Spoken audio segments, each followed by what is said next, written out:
Hi friends, எல்லோரும் நல்லா இருப்பீங்கன்னு நம்புகிறேன். நம்ம இன்றைக்கி பார்க்க போகிறது அதிசயங்கள் பல புரியும் சொக்கன் குடியிருப்பு அதிசய மணல் மாதா. அதாவது அன்னையின் மகிமையை பறைசாற்றும் திருத்தலங்களில் சொக்கன் குடியிருப்பு அதிசய மணல் மாதா முதன்மை திருத்தலமும் ஒன்று. அதாவது தூத்துக்குடி மாவட்டம் சாத்தான்குளம் வட்டம் சொக்கன் குடியிருப்பிலிருந்து 5 கிலோமீட்டர் தொலைவில் அமைந்துள்ள இந்த திருத்தலத்தோட வரலாறு தனி சிறப்பு மிக்கது. கிபி முதல் நூற்றாண்டில் இயேசு கிறிஸ்துவின் 12 சீடர்களில் ஒருவரான புனித தோமையார் இந்தியாவிற்கு நற்செய்தி அறிவிக்க வந்தார். அவர் இன்றைய கேரள பகுதியில் கிறிஸ்தவ சபைகளை உருவாக்கியதோடு தமிழகத்தின் தென் பகுதிகளிலும் சபைகளை ஏற்படுத்தினார். அக்காலத்தில் மணல் மாதா கோவிலை உள்ளடக்கிய பகுதியான வீரநாடு என்று அழைக்கப்பட்டது. இந்நாட்டு மன்னனின் மனைவி மகளை தீய ஆவியின் பிடியில் இருந்து குணமாக்கி இப்பகுதியில் கிறிஸ்தவ ஒளியை ஏற்றி வைத்தார். இம்மக்களுக்கென்று மாதா குருசடி அமைத்து இறைவனை வழிபட வகை செய்தார். பின்னர் இம்மக்களை மலபார் சமயினரும் வெளிநாட்டு அர்மோனிய சபையினரும் வழிநடத்தி வந்தனர்.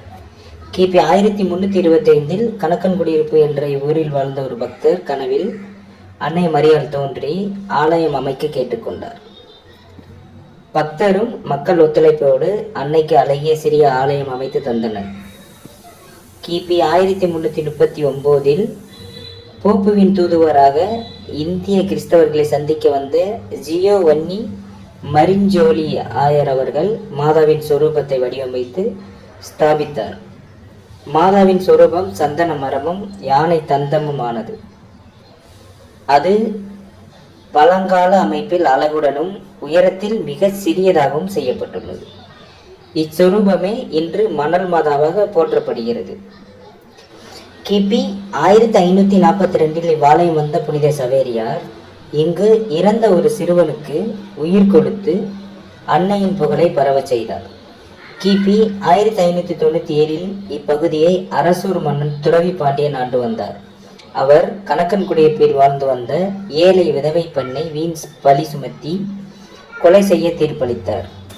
அவ்வலையின் சாபம் அகிலத்தை அதிர வைத்தது.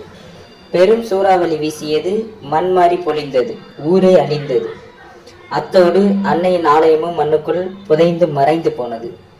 அவ்வழிவுக்கு பின் அப்பகுதி கொடிய விலங்குகள் வாழும் வானாந்தரமாக மாறிப்போனது.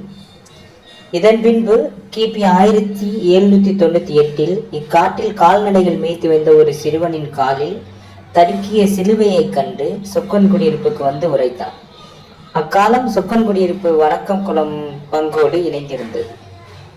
பங்கு தந்தை கிளமண்ட் தெமாசினி தலைமையில் சொக்கன் குடியிருப்பு மக்கள் ஒன்று திரண்டு மணலுக்குள் புதைந்திருந்த ஆலயத்தை வெளிக்கொணர்ந்தனர். மணலுக்குள் இருந்து கிடைத்ததால் அவ்வன்னையை அதிசய மணல் மாதா என அழைத்து வழிபட்டு வருகின்றனர்.